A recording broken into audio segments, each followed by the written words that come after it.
Fix number of eggs का pool होता है और उस पूल में से महीने के महीने कुछ अंडे फ्रंट पे आते हैं। उनमें से एक अंडा मैच्योर हो जाता है और वो मैच्योर होने के बाद अपने हॉल से बाहर आता है फॉलिकल रप्चर होने के बाद, और वो स्पर्म के साथ मिलके आगे वो प्रेगनेंसी को लेके चलता है। अगर आप महीने के महीने आपको पीरियड्स आ रहे हैं या आपके 35 डेज़ का से 22 डेज़ के से लेके 35 डेज़ के का साइकिल है और वो आपको मंथ में आपको एक दफ़ा पीरियड्स आ जाते हैं, तो इसका मतलब ये है कि आपके अंडे मैच्योर भी हो रहे हैं और फट भी रहे हैं। तो पहली निशानी तो ये है कि आपका साइकिल ही इरेगुलर होना शुरू हो जाता है। दूसरी निशानी ये होती है कि जो ओवरीज अंडों के साथ साथ कुछ हार्मोन पैदा करती हैं, जिसमें कि ईस्ट्रोजन, प्रोजेस्टेरोन होते हैं। ख़ासकर ईस्ट्रोजन की कमी होने लग जाती है, जिसकी वजह से फीमेल को बहुत ज़्यादा हॉट फ्लैशेस, यानी ऐसे लगता है जैसे मुंह के ऊपर गर्मी के छींटे पड़ रहे हैं।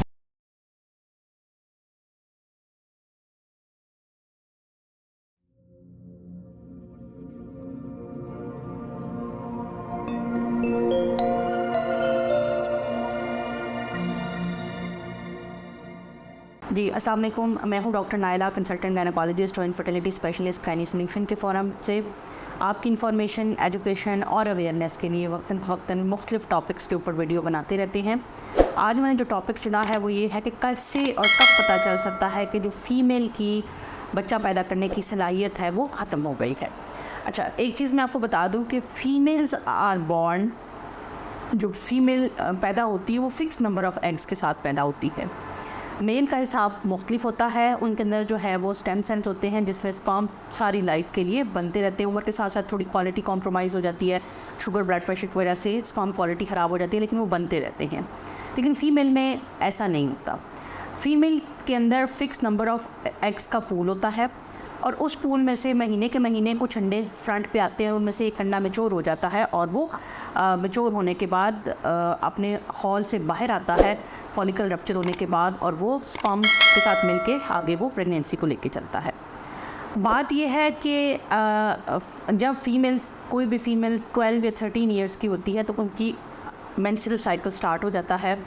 और जब मेंस्ट्रुअल साइकिल स्टार्ट होता है तो उसमें पहले कुछ 6-8 महीने एनोवुलेटरी होते हैं, यानी वो इरेगुलर होते हैं, इसमें अंडे मैच्योर नहीं होते हैं। लेकिन उसके बाद फिर उनके हर महीने के महीने हर साइकिल में कुछ एंट्रल फॉलिकल सामने आते हैं, उनमें से एक अंडा मैच्योर होता है, और इस तरह से वक्त के साथ साथ उनके अंडों का जो पूल होता है, अंडों का जो वो रिज़र्व होता है, वो कम होता जाता है। अभी आपके अंदर बच्चे पैदा करने की सलाहियत मौजूद है या नहीं मौजूद होता है, ये इस बात पे मुनहसर है कि क्या आपके अंदर अंडे मौजूद हैं या नहीं हैं। अब इस बात का कैसे पता चलाया जा सकता है? सबसे पहली चीज़, रेगुलर साइकिल। अगर आप महीने के महीने आपको पीरियड्स आ रहे हैं या आपके 35 डेज़ का से 22 डेज़ के से लेके 35 डेज़ के का साइकिल है और वो आपको मंथ में आपको एक दफ़ा पीरियड्स आ जाते हैं, तो इसका मतलब ये है कि आपके अंडे मैच्योर भी हो रहे हैं और फट भी रहे हैं। लेकिन अगर आपका साइकिल इरेगुलर है, 2-2, 3-3 महीने आपको पीरियड्स नहीं हो रहे, तो इसका मतलब ये है कि आपके जो अंडे हैं वो मैच्योर नहीं हो रहे और वो अपने हॉल से बाहर नहीं आ रहे हैं। इसी तरह से अगर आपकी एज ज़्यादा हो जाती है, जैसे आपकी उम्र 40 साल या 40 से ऊपर चली जाती है, तो उस वक्त भी ऐसा होता है कि हर साइकिल के अंदर अंडा नहीं बन रहा होता। एनोवुलेटरी साइकिल्स आपके आना शुरू हो जाते हैं, यानी कि आपको 2-2 महीने के बाद पीरियड्स आ रहे हैं, महीने में 2 दफ़ा पीरियड्स आ रहे हैं, तो वो इस बात की निशानी होती है कि वो जो पूरा साइकिल है, यानी जिसमें पहले 15 दिन में अंडा मैच्योर होता है और अगले 15 दिन के अंदर वो स्पर्म के साथ मिलने के बाद इम्प्लांटेशन का वेट करता है, वो नहीं हो पा रहा, जिस वजह से आपका साइकिल जो है वो इरेगुलर हो गया है। तो पहली निशानी तो ये है कि आपका साइकिल ही इरेगुलर होना शुरू हो जाता है। दूसरी निशानी ये होती है कि जो ओवरीज अंडों के साथ साथ कुछ हार्मोन पैदा करती हैं, जिसमें कि ईस्ट्रोजन, प्रोजेस्टेरोन होते हैं। ख़ासकर ईस्ट्रोजन की कमी होने लग जाती है, जिसकी वजह से फ़ीमेल को बहुत ज़्यादा हॉट फ्लैशेस, यानी ऐसे लगता है जैसे मुंह के ऊपर गर्मी के छींटे पड़ रहे हैं। ये अक्सर औरतें जिनकी माहवारी खुश्क होने वाली होती है वो हमारे पास आती है और सेम कंप्लेन करती है। हार्ट बीट बहुत ज़्यादा तेज़ हो जाती है और मूड के अंदर चिड़चिड़ापन आना लग जाता है। इसकी वजह ये होती है कि आपके अंदर जो हार्मोन्स होते हैं उनकी कमी होने को जा रही है या होने लग जाती है। इसी तरह से कुछ पेशेंट ऐसे होते हैं जिनकी ओवरीज चूँकि थिक होती हैं, अंडे मौजूद ज़रूर होते हैं लेकिन अंडे निकल नहीं रहे होते, तो उनके अंदर ये होता है कि पीरियड्स के दौरान जो ब्लीडिंग होती है वो कम होती है। उसकी वजह ये होता है कि ईस्ट्रोजन हार्मोन प्रॉपर्ली बनता नहीं है, इस वजह से एंडोमेट्रियम की जो मोटाई है वो प्रॉपर्ली बनती नहीं है, इस वजह से पीरियड्स के दौरान जो ब्लीडिंग होती है वो आम रूटीन में जितनी होनी चाहिए उससे कम हो रही होती है। ये तो कुछ मोटी मोटी निशानियां हैं, लेकिन कुछ ब्लड टेस्ट ऐसे हैं जो कि अगर आप करवाते हैं तो आपको अंदाज़ा हो सकता है कि आपके अंदर अंडे मौजूद हैं और आपके अंदर माँ बनने की सलाहियत मौजूद है या नहीं मौजूद है। उसमें सबसे इंपॉर्टेंट टेस्ट है FSH और LH। ये पीरियड्स के साइकिल डिपेंडेंट होता है और ये माहवारी के दूसरे दिन पे कराना ज़रूरी होता है, क्योंकि ये आपके अंदर एंट्रल फॉलिकल काउंट के ऊपर डिपेंडेंट होता है कि इस महीने कितने एग्स रिक्रूट हुए हैं। अगर आपका FSH लेवल एक ख़ास लेवल तक है तो इसका मतलब ये है कि आपके अंदर अंडे बन रहे हैं, और अगर उसका लेवल बहुत हाई हो गया है और फिक्स हो गया है तो इसका मतलब है कि आपके अंडे बन नहीं रहे हैं, क्योंकि ये जो FSH हार्मोन है ये बेसिकली ब्रेन से आता है। फॉलिकल स्टिमुलेटिंग हार्मोन ये पिट्यूटरी से आ रहा होता है, ब्रेन के एक हिस्से से, जो कि फॉलिकल को स्टिमुलेट करता है।